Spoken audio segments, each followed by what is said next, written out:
Hi, this is Lindsay Park, And this is Brian Buchanan, bringing you the story of Mormonism from the shadow of the everlasting hills, straight out of Zion. This isn't your grandpa's Mormon history.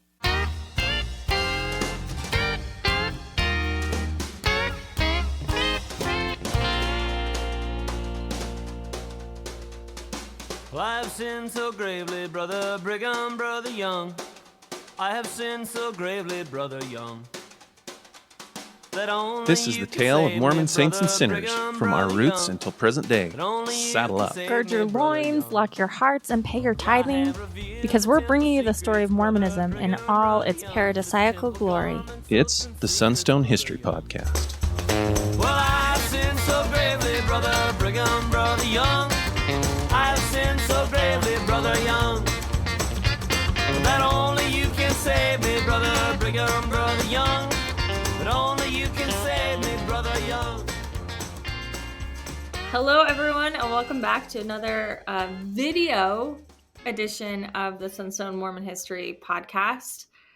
Brian and I are doing videos on YouTube occasionally, and we brought our friend on, Cristina, to talk about her new book. Tell them what you got today. Well, what are you holding in your hands? Hard copy books that I got. I got 2. I got 8 softcover, 2 hardcover. That's what you get if you write a book. No payment, just 2 hardcover books. My lovely friends, though, did get me a leather bound, 2 of which are right here. But yeah, got this in the mail. Look at that cutie. Well, we are going to talk about who he is today, and then we're going to let you read your presentation, or we're going to play your presentation that you gave at Benchmark Books. I'm going to have Brian talk about that. But I want to ask you right out the gate, why did you write this? Why did you write about Joseph Musser? For those who don't know, Joseph Musser is one of the fathers of Mormon fundamentalism. How did this project start? Well, Joseph Spencer and Matt Bowman were doing a series, the Illinois Intro to Mormon Thought series, and they said that they wanted to cover a range of Mormon intellectuals who had contributed to the way that Mormons understand themselves. And we all know what that usually means. It means a book's about Joseph Smith and Bruce R. McConkie. But they actually wanted the range of Mormonism. And at the same time, Brian wanted to start transcribing the diaries and had sent me a large amount of them, and we had started transcribing them together. And so I reached out to, they mentioned wanting a fundamentalist figure. And so I reached out and said I could do it. I could do that. And we got and I knew that he was well known. Like, I knew he was a famous figure in his own world.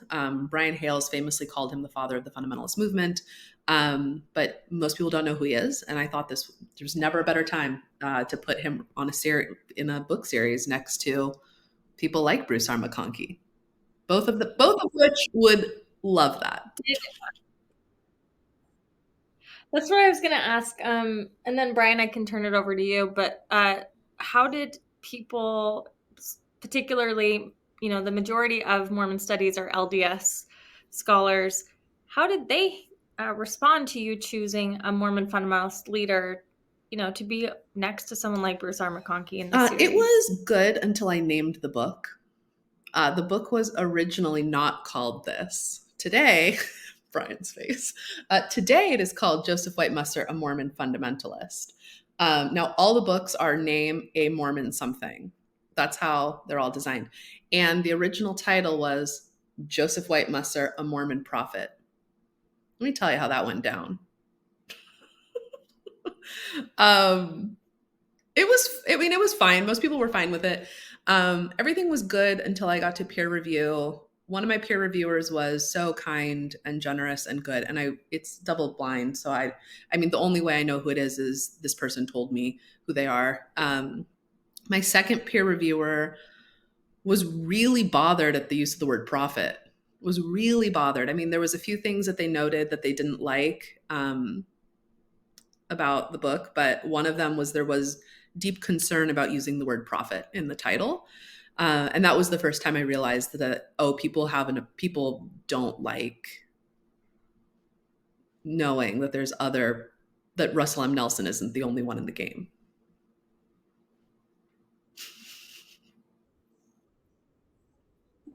Not surprised. Not surprised. Brian, what do you want to ask her before we get into the audio? And then, Brian, I also want you to talk about what you do at Benchmark. This was such a good opportunity because Lindsay currently has us trapped in the 19th century where nothing fun ever happens. And can't we get to the 20th century?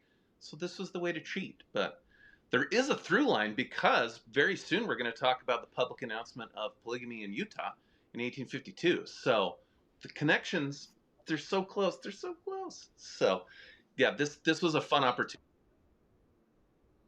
So wait a minute. Wait. But when Brian set up this interview, which great, we're happy to talk to our friend Cristina, I said, hey, we've been jumping around a lot. You know how I like to go in order. We're in the 1850s in Utah.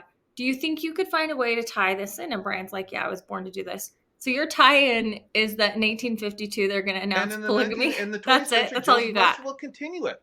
It's the line. It's the connection right there. Brian will do anything to talk about Mormon fundamentalist history on this podcast. He's already slipped it in with the Under the Banner of Heaven series. You're welcome. You're welcome, Lindsay. Okay.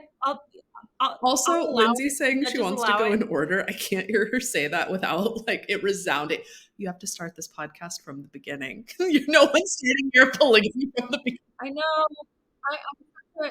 Speaking of fundamentalism, I'm like, listen, orthodoxy on the podcast. Although, I don't know.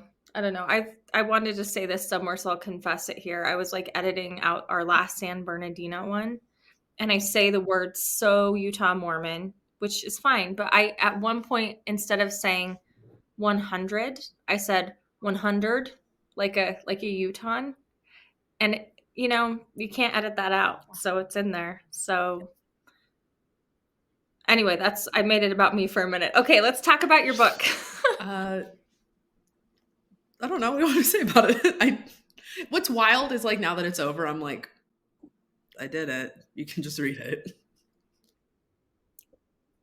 No, I mean, it's a huge deal because as we're going to talk about in the fundamentalist period, Brian is right. It is relevant. And this is the thing on the podcast. One of the things we wanted to do was not just tell LDS history. So we're trying to talk about what's happening to the community of Christ at the time, all these different breakoffs. We talked about all the breakoffs that started during the succession crisis. And these are important figures.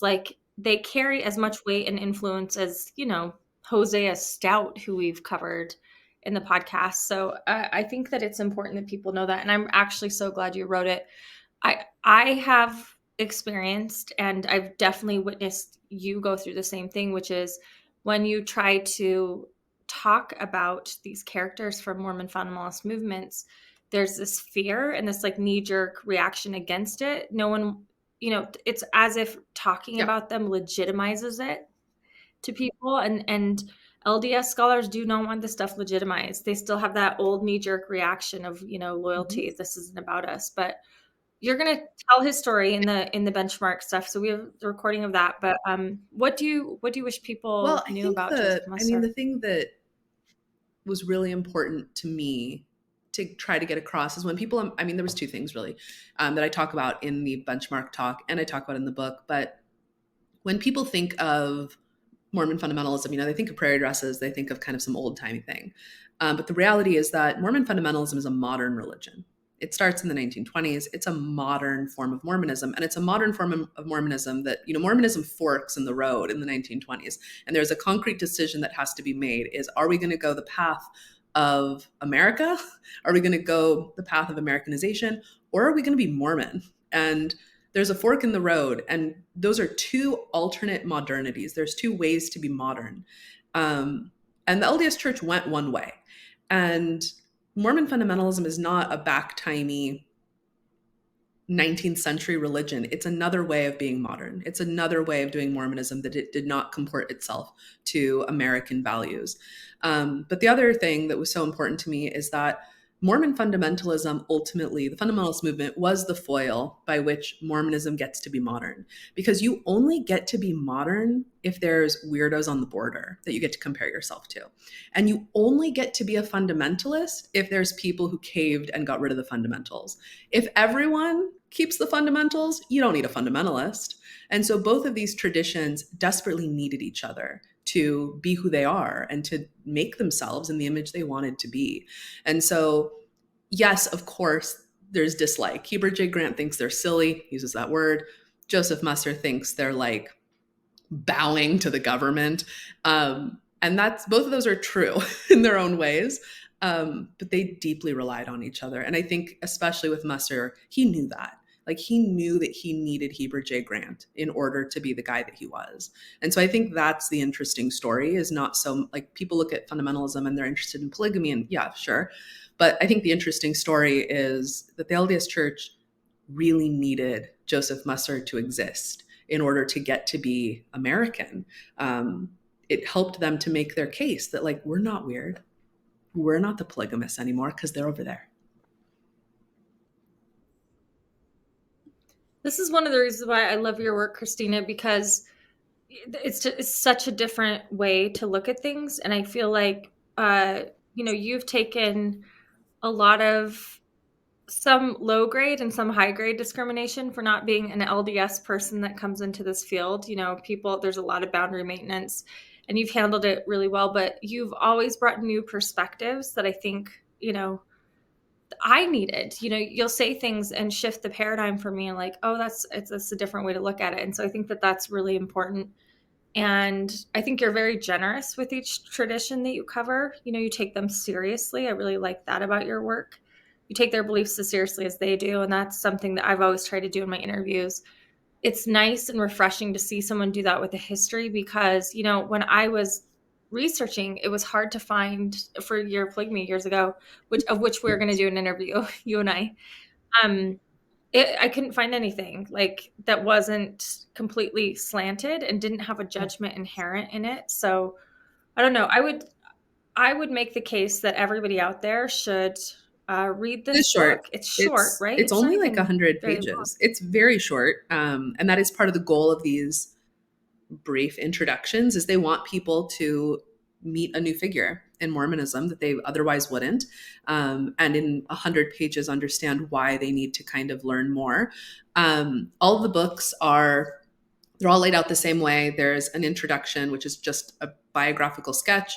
There's 3 chapters that have their major contributions. So mine were polygamy, priesthood, and consecration, because that was Musser's whole life. And then there's a bibliographic essay, which has everything they ever wrote, so that people can go and kind of dig into primary sources and see for themselves. And so I think that's also a really exciting thing of taking their scholarship seriously, that Musser was someone who, the fundamentalist movement was designed using Musser's pen and paper. And so, even things like, a lot of people are watching documentaries on Short Creek right now, or watching Netflix specials on Short Creek. But the vision of it came from Musser, and he's never in the documentaries. John Y. Barlow gets to be Bryan. But the vision of it was Joseph Musser. Barlow did the thing, but someone had to think about it first. And so getting to see where these ideas came from. There's a reason why these people continued polygamy. There's a reason how they were able to intellectually understand themselves in light of, like, there is a church that exists in Salt Lake City. How can these people possibly conceptualize what they're doing? And they had a rigorous theology. Musser was a theologian as much as he was a magazine editor. And so getting to look into his sources, I hope people do that and look at what he had to say for themselves too. Okay, well, Bryan, why don't you tell everyone where they can get it, how they can support her work, and then will you explain to the viewers what we're going to see tonight? The book we're talking about is this one here, Joseph White Musser, Mormon Fundamentalist.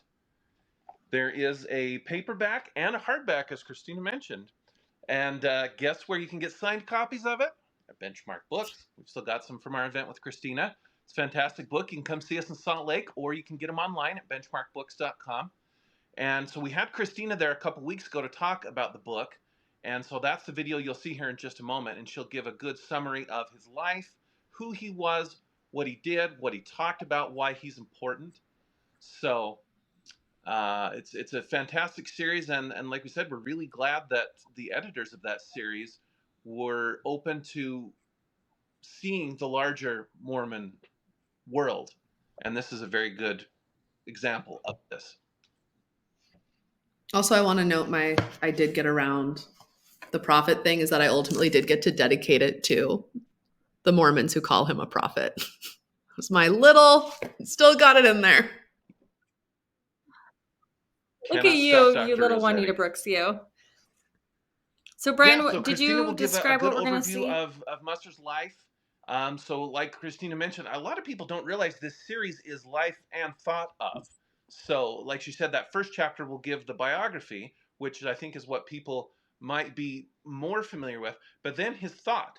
So a lot of things that come from our friend here, Mr. Truth. I'd like to point out that 2 of the members of this panel have their copies of Truth handy. Some of us do not, and it shows. But so you'll get a good introduction to who he was, and then some good questions after, also from the folks that were in attendance, that draw out a little more of it.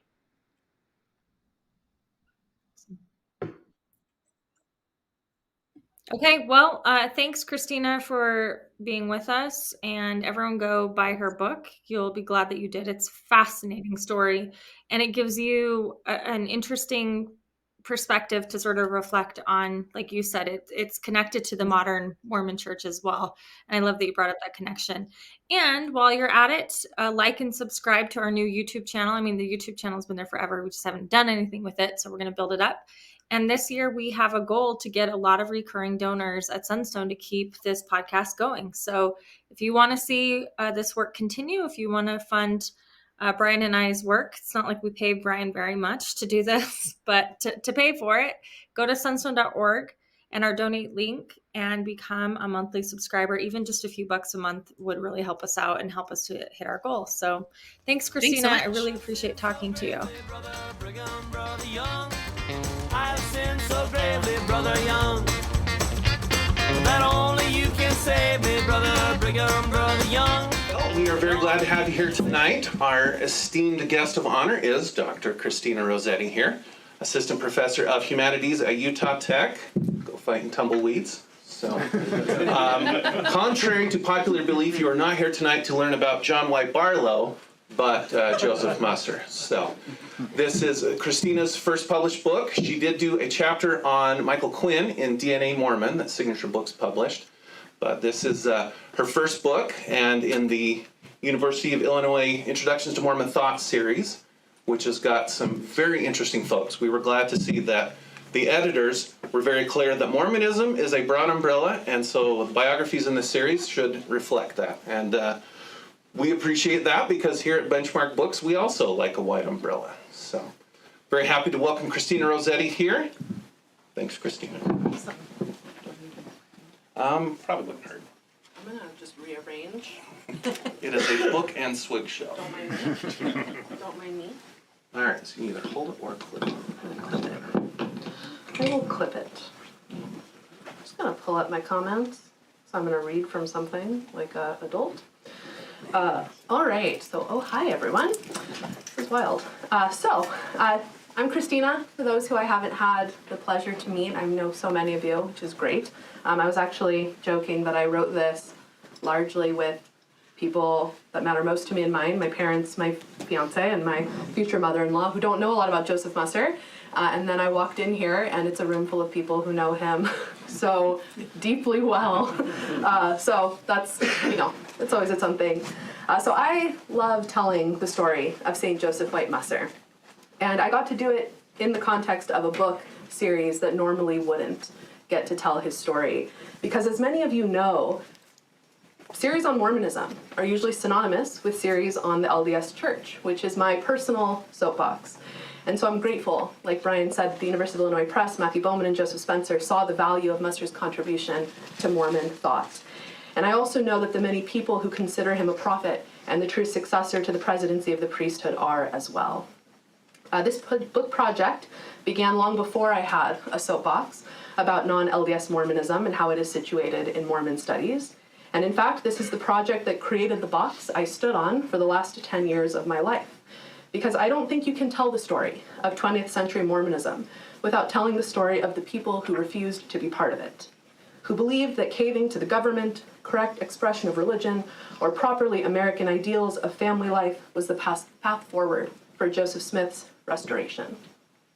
I started this project when I was still a shiny new grad student. How far we have come. And many of you have heard this story either from me or from interviews, but I read Rough Stone Rolling, and I became captivated by Joseph Smith and the restoration he inaugurated. But then I attended Institute, and I attended a YSA ward, and it was distinctly not what I read about in Rough Stone Rolling. But a few years later, I met the Mormons. I met the Mormons who first caught my attention, the Mormons who still believe that Brigham Young was not speaking just as a man when he said that the only people who become gods or the sons of gods are the ones who enter into plural marriage. And along the way, I was introduced to the man who created the intellectual framework for this movement, St. Joseph White Musser, a name that I had not heard in countless books I had read on Mormonism for my doctoral exams, but a name that I find synonymous with the most complicated period of Mormon history, the long end to polygamy. So tonight, I'm going to tell you about him in light of this complicated end and why I think it matters for Mormon history. In my telling of Musser's life and work, I focus on 3 key areas of expression that you can read about in the book. All are found in numerous pamphlets and magazines he published, an effort that singularly spread the fundamentalist movement, and still does. I've told many times, and Lindsay Hansen Park has told many times too, that you meet someone and they read Truth magazine and suddenly they're a fundamentalist because he did it really, really well. So Musser developed a rigorous history and theology of priesthood as the power of God distinct from the temporal church. By parsing out the difference between priesthood and church, Musser positioned his movement above the institution, making men like Heber J. Grant specifically inferior to the work of the renegade Mormons in southern Utah. As a poor man at the height of the Great Depression, Musser's work on the economic order of heaven, the law of consecration, offered hope to Mormons with big families who found themselves with no national or church safety net. His work on the United Order laid the foundation for the formation of Short Creek, the historic home of what was once the largest polygamist religion in the United States. And of course, celestial marriage. At different points in his life, Musser was a polygamist, a monogamist, and single. Nevertheless, he retained an ardent belief in the principle and became its most ardent spokesperson in the 20th century. Because for Musser, like his previous prophet, polygamy was the marriage system of the gods. And while all of his thought is worthy of 25 minutes, it's his life that I'm going to focus on tonight. Because while you can hear a lot about how Adam became God, the man who expanded this idea into a coherent theology is worth knowing. So St. Joseph White Musser was born to Amos Milton Musser and his first plural wife, Mary White Musser, on March 8, 1872. In addition to his biological mother, Musser was aware of his father's marriage to Anne Lever, Belinda Martin Pratt, and Anna Siegmiller. Together, Musser's father had 35 children, 10 from Mary White. When Musser reflected on his life, he reminisced, quote, "I was nurtured in the patriarchal law. I believe it earnestly." Polygamy was inherently part of what it meant to be a Mormon. It was something worth fighting for, as he saw firsthand when his father served 6 months in the territorial prison and paid a $300 fine for the practice, the exact same sentence that Musser would serve in 1944 for the exact same crime. But the cost of polygamy was ultimately too high, and in 1890, Official Declaration 1, colloquially known as the First Manifesto, declared an end to the practice. But we all know that story. That was the first end to the practice, the first of 3. Only 2 years after the first manifesto, Musser married his first wife, Rose Selms Borquist, in the Logan, Utah temple. It was the same temple that in 1899, President Lorenzo Snow invited Musser and Rose to receive their second anointing, an event that was simply marked in his diaries, so typical of him, with the words, "Temple blessings," circled. The highest ordinance of the church was conferred upon the young couple when they were just 27 years old. The second anointing was a pivotal moment in the life of this young Mormon family. However, an event that occurred several days after was the catalyst for the remainder of his church experience. In his autobiographical sketch, Musser recalled a day in December 1899 when a supposed messenger from President Snow selected Musser to enter plural marriage and to help keep the principle alive. Acknowledging the 1890 manifesto, he explained his complicated position. Quote, "God's prophet told me to accept the law and keep it alive. His subordinates said if I did so, they would cut me off from the church." So Musser married his second wife, Mary Caroline Hill, on March 13, 1902, under the sealing authority of then Apostle Matthias Cowley. Like his growing family, his fate was sealed. Only 2 years after this marriage, the LDS Church again sought to assure the nation that the first manifesto had actually ended the practice of polygamy. So the second manifesto was spoken over the pulpit by President Joseph F. Smith in 1904. So it's hopefully apparent then why Musser became skeptical of his leadership beginning in this period. Unbothered, though, by what he simply assumed was doublespeak to appease the government, which it somewhat was, he married again, this time to Ellis R. Shipp, Jr. In 1907, a sealing performed in his home by Patriarch Judson Tolman. Unlike the first plural marriage, this one happened a bit too late in the history of Mormon polygamy, and it initiated Musser's first encounter with church discipline on July 22, 1909. The importance of this meeting cannot be understated. After waiting over an hour, he was received into the meeting, which happened in the Salt Lake Temple, by Francis M. Lyman, along with John Henry Smith, Rutger Clausen, Heber J. Grant, and Anthony W. Ivins. I note these men in particular because all of them had either solemnized plural marriages for others or married plural wives themselves after the first manifesto. But this was not what made the meeting significant. What made the meeting significant is that nothing happened. Despite being found out of harmony, there's no indication that he was disfellowshipped or excommunicated. He didn't even promise to change. On the contrary, he left the meeting resolute. Quote, "I had a definite testimony of the sacredness and correctness of the principle of plural marriage and hope to be prepared to lay my life down for it, if necessary." Outwardly, the church ended polygamy twice. Internally, though, nothing. Beyond his writing, Musser's life highlights the ambiguity of Mormonism at the turn of the century.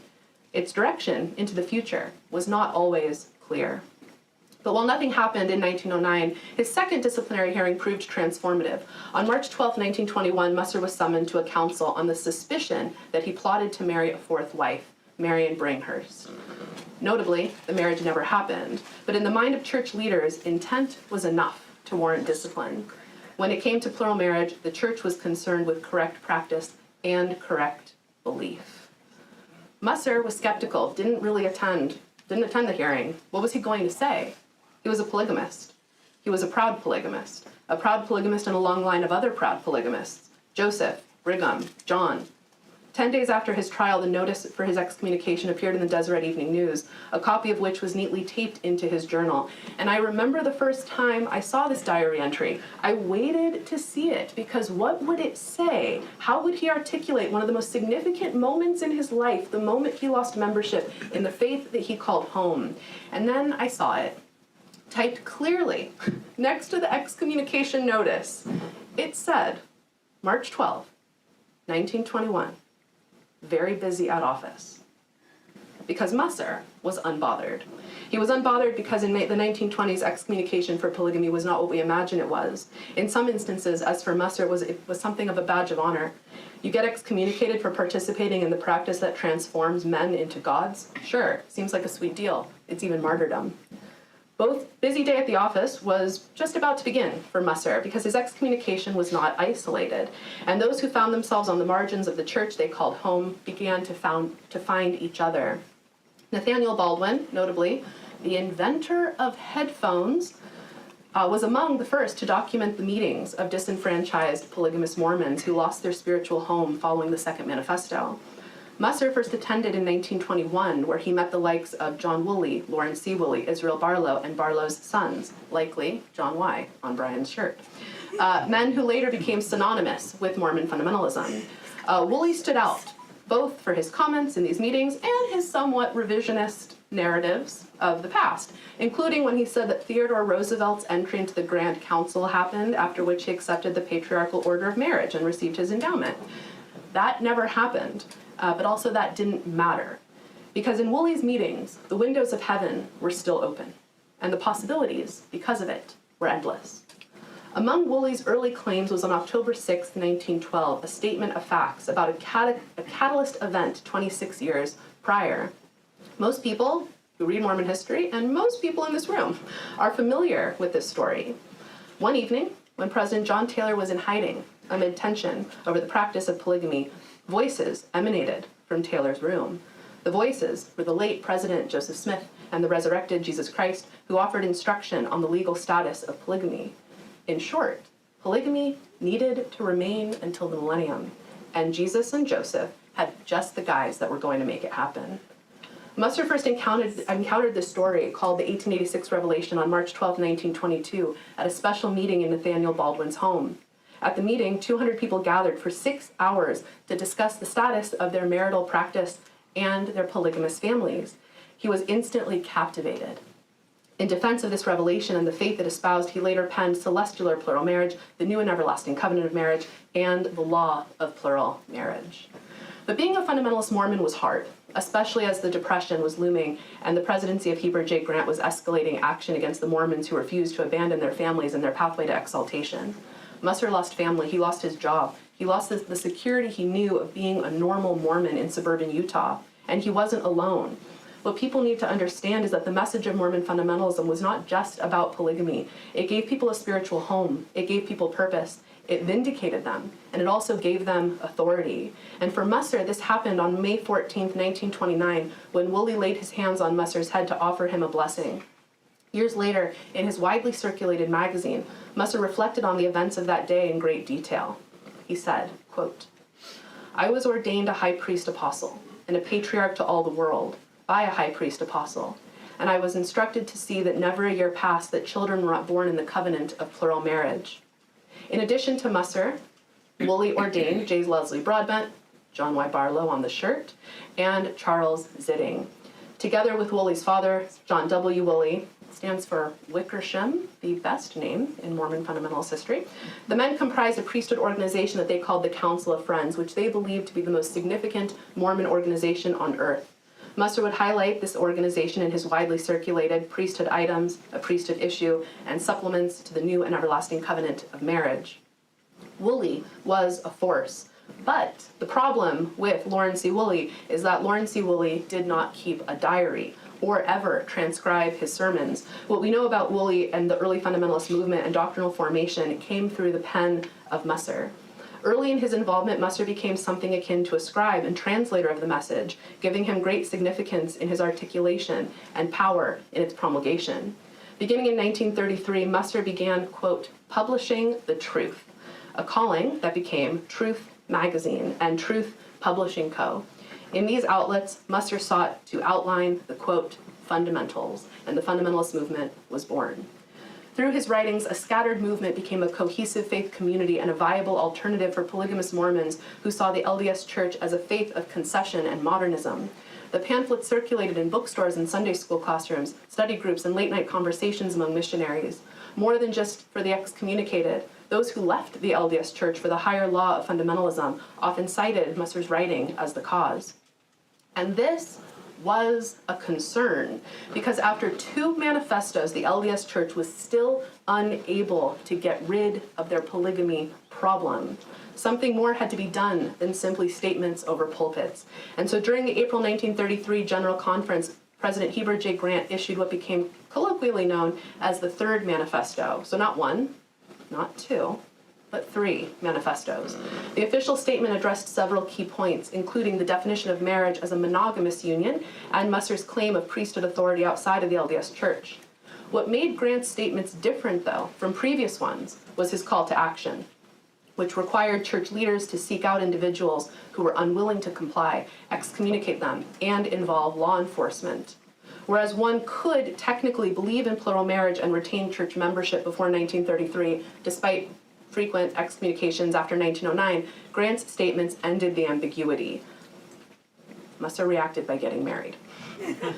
Now that seems casual, but heightened government intervention was actually worrisome. Many of the early polygamous leaders wrote in their diaries about increased surveillance, gossip, and neighbor ratting out neighbor to local church leaders. Men lost their jobs and children were barred from school programs. The increased turmoil under Grant's presidency made it clear that polygamists were not safe in the city and needed to rely on one another for protection. A more formal establishment away from the LDS headquarters in Salt Lake City was the solution. So amid rising fear within the polygamist movement, Lawrence C. Woolley sent Joseph Lyman Jessup, a Mormon polygamist excommunicated in 1924 for preaching plural marriage, over an LDS pulpit, and his two brothers to southern Utah in an effort to find a safe place for the Mormons to practice polygamy away from the watchful eye of both the government and the church. Musser's outline for a theological vision, the economic order of heaven, became the vision for the community. And that community became Short Creek and represented a future hope and a possibility for a suffering people. It would be, as the men of the Priesthood Council referred to it, a principal place, a refuge for the saints. It can't be understated that more than just religious implications, Short Creek served a tangible temporal need, because by 1932, the Great Depression had a devastating impact on Utah. Unemployment skyrocketed to 35.9%. By the end of the Depression, almost 1/3 of the state had received aid from the Reconstruction Finance Corporation. As excommunicated members of the LDS Church, polygamists did not have access to social programs established by the church for its members, or the community support that many found for themselves in this challenging time. But also as felons, government aid was out of reach. In response, Musser did what he always did. He looked to history, and he found hope in the possibility of reestablishing Joseph Smith's Mormonism. In this case, the United Order, the early Mormon communitarian program based on tithing and consecrating everything to the community. The communitarian vision of early Mormonism transformed the fundamentalists in southern Utah from a fledgling group of outcasts into a unified body of believers who eventually incorporated aspects of the United Order into their own organization that sought to rival the LDS Church. Woolley never saw the vision of Short Creek come to life, because Woolley died in 1934 and was succeeded by J. Leslie Broadbent, who died again also the following year, two prophets so quickly. Leadership fell to John Y. Barlow, a man that Musser sustained, but certainly not without question. However, internal concern took a back seat to external prosecution that escalated shortly after the polygamists arrived in southern Utah. The prosecution came at the hand of County Attorney Elma Bollinger, who pointed the finger at the LDS Church as the impetus behind the legal escalation. For Musser, the LDS Church was to blame for the hostility that led to the Short Creek arrests and the increased antagonism that many polygamists felt in their LDS community. LDS culpability was only solidified with the implementation of loyalty oaths under Heber J. Grant, which Musser published in Truth. Musser used his pen to shine a spotlight on the LDS Church, their concession, their complicity, and their cowardice. This was famously not the final government raid on the community. Musser's journals became sparse in the last decade of his life for many reasons, not the least of which was that he was arrested on March 7, 1944, with 44 other polygamist Mormons, including women. Officers booked the Mormons into Utah State Prison in Salt Lake City, where they were esteemed as ideal inmates. The guards loved them. With the Short Creek community leaders in prison, Barlow devised a plan to speed up their release. The plan was a pledge to align with the state on plural marriage. And this caused division among the men who read the document as a surrender to the government, not unlike the surrender they saw in 1890 among their leaders in the LDS Church.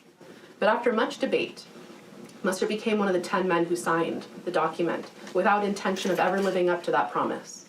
And we know that he had no intention of ever living up to his promise not to do polygamy, because he kept getting married. And he kept telling people that they should too. Shortly after their release, Barlow died, and Musser assumed his role as the president of the priesthood. In this role, he expanded doctrine and solidified a theological identity for the Mormon Fundamentalist movement.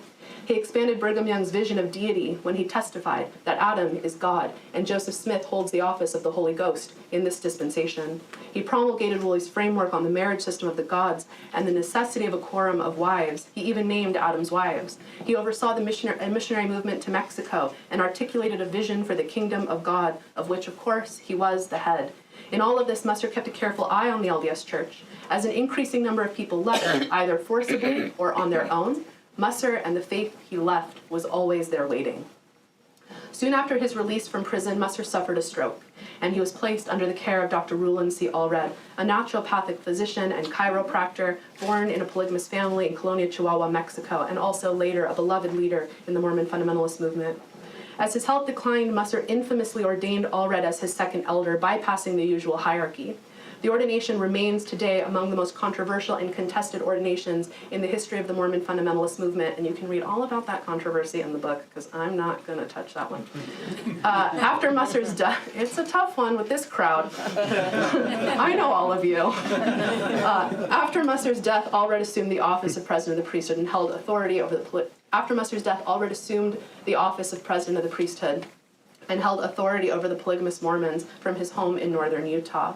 Today, the group that Allred incorporated under Musser's authority remains the largest Mormon fundamentalist religion in the Intermountain West. St. Joseph White Musser died on March 25, 1954. To commemorate his life, Truth published a full-issue memorial for the late editor, complete with a biography, highlights from his editorial days, and statements from the men who knew him well. Included was a letter from Musser outlining his will for his eventual funeral. It included the use of the hymn, O My Father, True to the Faith, and Come, Come Ye Saints. Thinking forward to his death, he indicated the desire for a simple funeral with close friends gathered to pay their respects. He said, quote, I hope when I die, I will go where the Lord intends me to go. I love my friends, and I testify that the gospel is true. All of it. Of course, the simple funeral he had in mind did not become a reality. His son, the editor of Truth, recounted that upwards of 1,000 crammed the mortuary to attend his funeral service. In a time of significant change in the LDS Church, Musser's life is an exemplary account of a Mormon who disagreed with the Church's response to modernization. Modernity succeeded in shaping 20th century Mormonism, a reality that continues into the present. The end of plural marriage in 1890, 1904, and 1933, as well as the subsequent excommunication of dissenters, allowed Mormonism to become a fully American religion and participate in a version of modernity that aligned itself with Protestant norms. Nevertheless, despite efforts to shape Mormonism into something akin to Protestantism, the things that made Mormonism notorious in the 19th century did not disappear. They never did, and neither did its adherents. Musser's life and his Mormonism offers a glimpse of an alternate way to be a modern Mormon. In many ways, Musser's work became a useful tool for the LDS Church as well, because he offered the foil by which the Church of Jesus Christ of Latter-day Saints became increasingly accepted within the American mainstream. The LDS Church was modern, they said, not like those Mormons on the border. The silly Mormons, to use Heber J. Grant's word. It is my belief, after spending years with Musser's memory, that he would have wanted to be remembered for embodying the ardent resolve to retain the fundamentals of Mormonism, even those that seemed strange or antiquated to outsiders. He also would have liked to be remembered as the thorn in the side of the LDS Church, and it is his success in both of these that make Musser one of the greatest contributors to Mormon intellectual thought in the 20th century. And so in closing, I want to leave you with the words of someone who loved Musser. He wrote this as Musser was nearing his death, and it's a poem that can be found in the front of the book. It says, he is loved by the faithful, despised by the false. He is human, so he has his virtues and faults. When his life's page is written, you'll find his faults will be minute, his virtues sublime. For his faith in the priesthood, we'll all say amen. A true gospel champion is JWM. Thank you.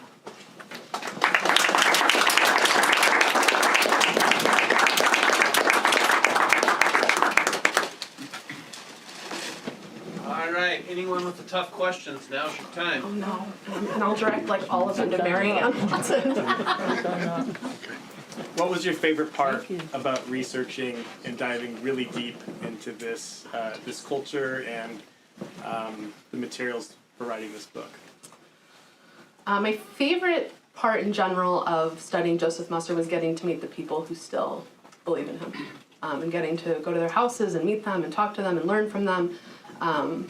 All the fundamentalists that allowed me to hear what they thought about him, I'm going to cry, was something else in general. But like I mentioned, I mean, I encountered Mormonism as like cute kids on bikes.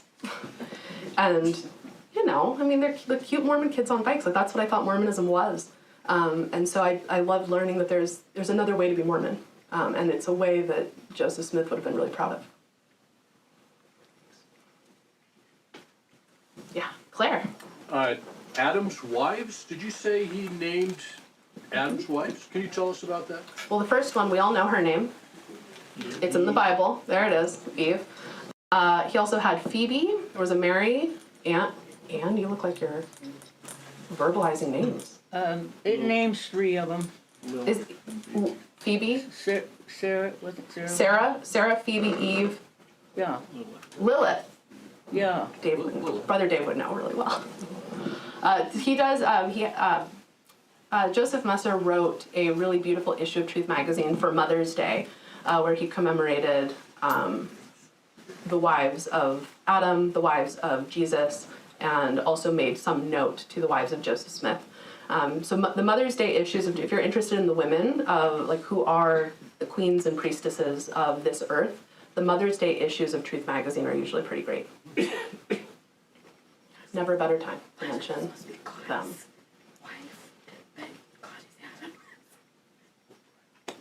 Yeah. The converts out of the mainstream church in the last couple of years, we've been traveling around and discussing specifically Reuben Allred and Joseph Musser, second elder ordination. I know it's complex, but what I found interesting is I wanted to find as much record as I could of what Joseph Musser did after May 1st, when he ordained Reuben Allred for the last almost 2 years of his life. Do you have much information on what Joseph Musser did those last 2 years with the priesthood council and everything? Yeah, so for the book specifically, a lot of the documentation was, of course, not from Musser. A lot of it came from the Joseph Lyman Jessup diaries, which we have Marianne Watson to thank for having those. The sermons of Joseph Musser have some things in there, and then a couple of the women from the early movement have diaries available that talk a little bit about it. But outside of that, we don't have really a lot from Joseph Musser's pen noting what had happened immediately after. So the Deseret Historical Archive has a lot of the diaries from there, but the Joseph Lyman Jessup diaries are a great kind of starting point to see what happened following the whole shebang with Reuben Allred. That has a lot of opinions on that ordination in this room. Yeah. As I told you, I lived kitty corner from their house. Grew up with Helen Musser. She died in school, by the way, of a heart attack. But anyway, it was at Irving Junior High when she died. But I'd go study at her house, and it was downstairs and right next to where we would study sometimes. That was Truth Publishing Company right there. And It's right by Sawadi Thai restaurant. Pardon? By Sawadi Thai food. That's where the Truth Publishing, for Well, those who need maybe, a point of reference. but originally it was just in the basement of their home. Yeah. And that's on Elm Avenue and Lincoln Street. So it's that big 3-story. If you're familiar with Sugar House, it's a big 3-story mansion. And some Jeffs lived above that, and some Barlows there. So each floor had different families living there. But it was always interesting. And they were very nice, very kind neighbors. And my mother grew up in that same home that I grew up in. And so she remembers a lot of it. And she remembers it before Mussers moved into it. And she said, which sounds kind of fun, it was a haunted house there for a while in her childhood. But Governor Blood lived there from Utah. I don't remember who built it, but after the Mussers died, then it was the Clark family that took it over. So anyway, just Do you know which Clarks? I don't. Well, I could probably find out.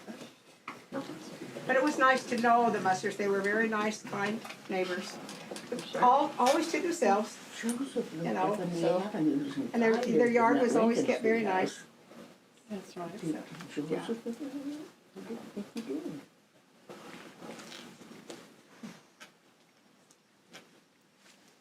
Yes, Clark. Can I do 2? Is that okay? Yes. How's it going? As someone who was raised in the Church of Jesus Christ of Latter-day Saints and lost trust in the church and kind of found a new path, can you talk about that theme, about losing trust and kind of charting a new path? Because I think there's a pioneering spirit with kind of following your heart and doing something a little bit different from maybe what your parents or generations before you did, and it's kind of a tricky thing, and seems to be a theme in your research in this book. Yeah, I mean, I think, because I've had, most of the times I've talked about Joseph Musser have been largely with ex-Mormon or former Mormon audiences. And I think there is a key difference in that whereas many people today leave the LDS Church or move away from the LDS Church and find something else, Musser really believed that he didn't leave the LDS Church. The LDS Church left him. And that's a very different experience where he didn't change. Like, he didn't veer from the faith of his family. The institution veered from the faith of his family. And so in his mind, he was just being a Mormon still. And he wasn't changing anything. Now, I mean, that's hard to do, no matter what. But there is a kind of, there is an interesting reality that people on both sides of this spectrum have seen a kind of concern for how the LDS Church goes. I've joked very often that you read the Journal of Discourses and you can either become an ex-Mormon or you can become a Mormon fundamentalist. You can go either way. But either way, you realize that something's amiss with how the institution has kind of framed Brigham Young in his statements and his comments. But I mean, I think there is something to be said about people have been figuring out just how to be Mormon in the modern world since John Taylor died. That the journey of figuring out how to be LDS in modernity is, we're doing the same thing Wilford Woodruff did. Now, he had a lot more power in doing it, he had a lot more sway, but I mean, how are you Mormon in the 20th century? It's a really interesting theme, just because there's kind of these divergent paths, but depending on how you internalize it, it's the institution left or you leave left, but it's there's a lot to interpret there. Yeah, and I mean, I will say that the time that Joseph Musser was, and I mentioned in the book that Mormonism in general is not unique. I say this a lot, but Mormonism in this period, in the 1920s, 10s, 20s, 30s, 40s, was doing something that a lot of other people are doing. This isn't just the rise of the Mormon Fundamentalist movement. This is the rise of fundamentalism, evangelical fundamentalism. This is kind of going into the moment of Vatican II, figuring out what modern Catholicism was going to look like. And we get the modernism versus fundamentalism controversies. We get debates in every tradition in America of how are we going to be modern people? Are we going to just double down and retrench, or are we going to try to be American? And Joseph Musser said no to those concessions in the same way that the fundamentalist Christians said, no, we're not going to accept Darwinism, we're going to do our own thing, in the same way that people still refuse to take communion in their hand at Catholic masses. So, I mean, I think that's an interesting thing to consider, is that Joseph Musser is living in a time where most people in America are trying to figure out what does religion look like now. Thanks.